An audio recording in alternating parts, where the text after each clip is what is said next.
girl, this is Jerry. Jerry. She just sent the request yesterday, and she was looking for a boy or husband. She is desperate. She wants to get married. Actually, but concerning the qualification, she told me that she is a diploma material.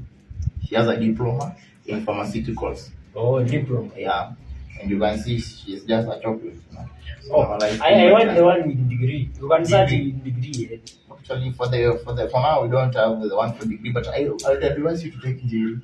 Is engineering pharmaceutical? You know what it means by pharmaceuticals?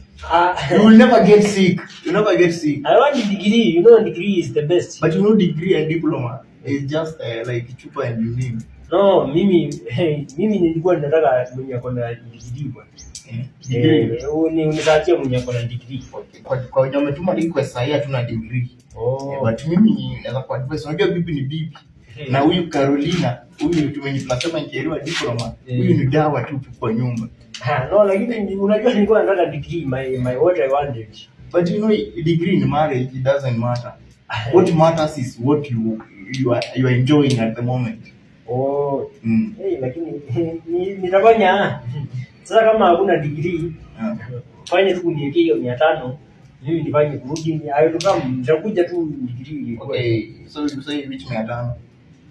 The one with the consultation. The consultation, my friend, that is non-refundable. We don't refund the consultation fee. You see, I'm taking my time to show you these things, to take you through these things. No, but do you think that I'm idle? It's my office. We don't refund. We don't refund this, the consultation fee. It's free. All you are saying, no. We don't refund. Once you have paid, aturudishangi consultation fee. Hadi sasa na sijapata jinsi nilikuwa nataka. Sasa usiongoje sasa wewe tutapeka kwa line. Usimaliza qualifications zako. Vitu zenye unataka characteristics. Tutapeka kwa line. Tukipata mtu mwenye ana match characteristics zako, tunakulink, tunakuplug na yeye.